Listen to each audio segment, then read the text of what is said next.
Capsule എന്ന് നാം വിളിക്കുന്ന ജലാറ്റിൻ ഗുളികയ്ക്ക് ആദ്യമായി പേറ്റന്റ് കിട്ടിയത് ഒരു ഫ്രഞ്ച് ഫാർമസിസ്റ്റിനാണ്, 2 പേർക്കാണ്.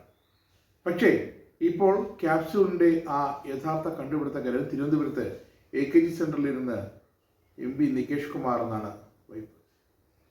സത്യത്തിൽ 8 നിലയിൽ പൊട്ടി ഇന്ത്യയിലെ കമ്മ്യൂണിസ്റ്റ് സർക്കാരുകളുടെ ഭൂപടത്തിൽ ഉള്ള ഏക തുരുത്തായിരുന്ന കേരളമെന്ന ആ ചുവപ്പിനെ മായ്ച്ചു കളഞ്ഞതും ഇതേ കമ്മ്യൂണിസ്റ്റ് താത്വിക അവലോകന ആചാര്യൻ തന്നെയാണ്. ഇപ്പോഴും ഇതാ ക്യാപ്സൂൾ കൃത്യമായി ഇറക്കിക്കൊണ്ടേയിരിക്കുന്നു. നിയമസഭാ തെരഞ്ഞെടുപ്പിലെ കനത്ത തോൽവി മറികടക്കാൻ ഇപ്പോൾ CPMന്റെ നികേഷിന്റെ സാമൂഹിക മാധ്യമ വിഭാഗം തയ്യാറാക്കിയ ക്യാപ്സൂൾ ഇങ്ങനെയാണ്. UDF BJP ഡീൽ വഴിയാണ് UDF ഇതാ കേരളത്തിൽ അധികാരത്തിൽ എത്തിയിരിക്കുന്നത്. ജനവിധി അട്ടിമറിക്കപ്പെട്ടത്. CPM പ്രവർത്തകർ ഇനി എന്ത് ചെയ്യണം? ജനങ്ങളിലേക്ക് ഇറങ്ങിച്ചെല്ലണം. എന്താകണം? സാമൂഹിക മാധ്യമ പ്രവർത്തകരാകണം.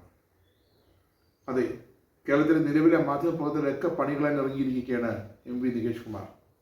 മര്യാദയ്ക്ക് പാർട്ടി പ്രവർത്തനം, പാർട്ടി തളർന്നുപോയ പാർട്ടിയെ ശക്തിപ്പെടുത്തേണ്ട CPM അണികളോട് ക്യാപ്സ്യൂളുകളുമായി പോഡ്കാസ്റ്ററുമായി ഇറങ്ങാൻ ഇപ്പോൾ ആഹ്വാനം ചെയ്തിരിക്കുകയാണ് CPMന്റെ സാമൂഹിക മാധ്യമ വിഭാഗം. ഇനി ഈ ക്യാപ്സൂളുകൾ AKG സെന്ററിൽ നിന്ന് തന്ന ക്യാപ്സൂൾ വിഴുങ്ങിയ ചില മുതിർന്ന CPM സ്ഥാനാർത്ഥികളുടെ ഗതി എന്താണെന്ന് നോക്കാം. നിയമസഭാ തെരഞ്ഞെടുപ്പിൽ മഞ്ചേശ്വരം മണ്ഡലത്തിൽ LDF സ്ഥാനാർത്ഥിക്ക് കെട്ടിവച്ച കാശ് പോയി. എത്ര പേർ അറിഞ്ഞു? മഞ്ചേശ്വരത്തെ സ്ഥാനാർത്ഥി CPM ജില്ലാ സെക്രട്ടേറിയറ്റ് അംഗം KR ജയനന്ദനയ്ക്ക് 21,212 വോട്ടേ കിട്ടിയുള്ളൂ. അപ്പോൾ ആ വോട്ട് പോയതാർക്ക്? കഴിഞ്ഞ വർഷം കിട്ടിയ ആ 20,000 വോട്ട് ആർക്ക് പോയി?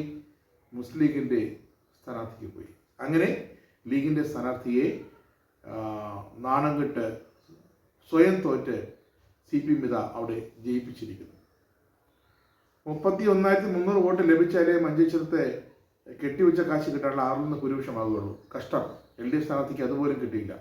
അങ്ങനെ UDFന്റെ AK അഷ്റഫ് 29,252 വോട്ടിന് അവിടെ ജയിച്ചു. അഷ്റഫ് നന്ദി പറയേണ്ടത് CPMന് തന്നെയാണ്. അല്ലെങ്കിൽ കഴിഞ്ഞ 2 ടൈമിലേതുപോലെ അവിടെ സുരേന്ദ്രൻ നിങ്ങളുടെ കൃത്യമായ വോട്ടിംഗ് പാറ്റേൺ തകർത്തനെ. ഇനി പേരാവൂരിലെ KK ശൈലജയിലേക്ക്. കഴിഞ്ഞ നിയമസഭാ തെരഞ്ഞെടുപ്പിൽ മട്ടന്നൂരിൽ നിന്ന് വൻ ഭൂരിപക്ഷത്തോടെയാണ് ശൈലജ ജയിച്ചത്. ഇത്തവണ CPM കോട്ടകളിൽ കനത്ത വിള്ളൽ.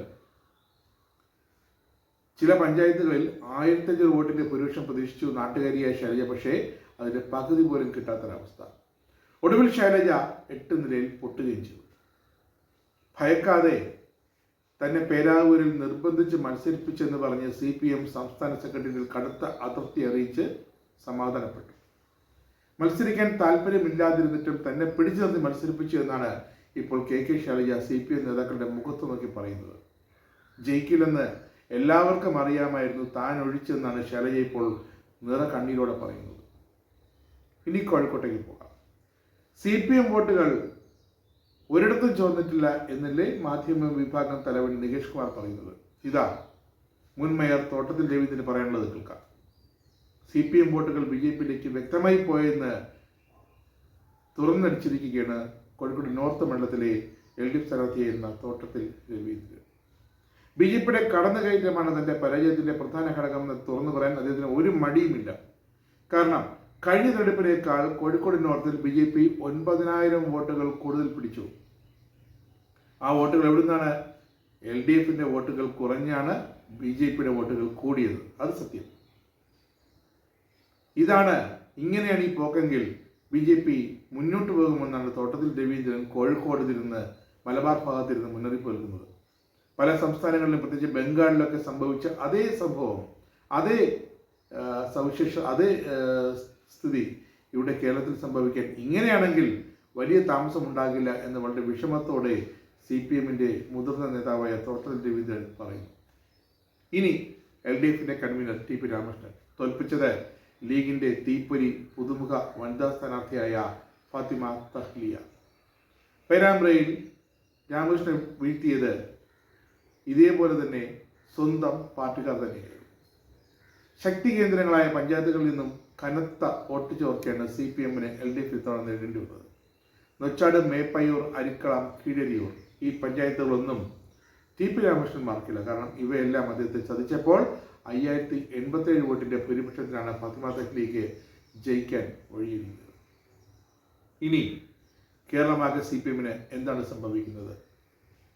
പാർട്ടി സെക്രട്ടറി MV ഗോവിന്ദൻ്റെ 2 ദിവസം മുമ്പത്തെ വാർത്താ സമ്മേളനം, മുഖ്യമന്ത്രി തുറക്കുന്നതിന് മുമ്പ് തുറന്ന MV ഗോവിന്ദൻ വെറും 10 മിനിറ്റ് കൊണ്ട് കാര്യമാത്ര പ്രസക്തമായി എല്ലാം പറഞ്ഞ് അവസാനിപ്പിച്ചു.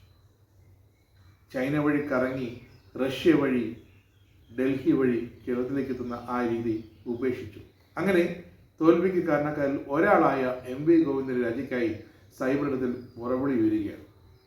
ഒറ്റമുഖവും ഒറ്റ വാക്കുമായി പാർട്ടിയെ നയിച്ചിരുന്ന നിയന്ത്രിച്ചിരുന്ന സർക്കാരിനെ പാർട്ടിയുമൊക്കെ നിയന്ത്രിച്ചിരുന്ന പിണറായി വിജയനെതിരെ വോട്ടെണ്ണലിൻ്റെ അന്നു മുതൽ സൈബറിടങ്ങളിൽ പ്രതിഷേധം രൂക്ഷമാണ്. പക്ഷേ ആര് കേൾക്കാൻ? പിണറായി വിജയൻ കഴിഞ്ഞ ദിവസം മാത്രമാണ് തുറന്നത്. തിരിച്ചു വരും, പരിശോധിക്കും എന്നായിരുന്നു പിണറായിയുടെ വാക്കുകൾ.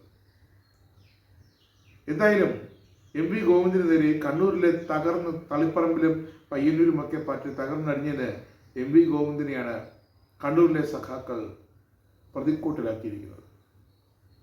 പാർട്ടിക്കുള്ളിലെ പ്രശ്നങ്ങൾ പരിഹരിക്കാൻ സംസ്ഥാന സെക്രട്ടറിയും കണ്ണൂർ ജില്ലാ സെക്രട്ടറിയും ഒരു നടപടിയും എടുത്തില്ല, അവർ മനസ്സ് കാട്ടില്ല എന്നാണ് പ്രധാന വിമർശനം.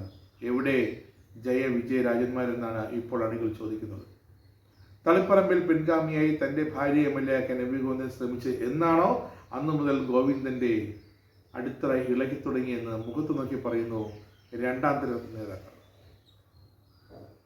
ഇനി നികേഷിൻ്റെ ക്യാപ്സൂൾ നിർമ്മാണ ഫാക്ടറിയിൽ വ്യക്തമായി എന്താണ് നടക്കുന്നത് എന്ന് നോക്കാം.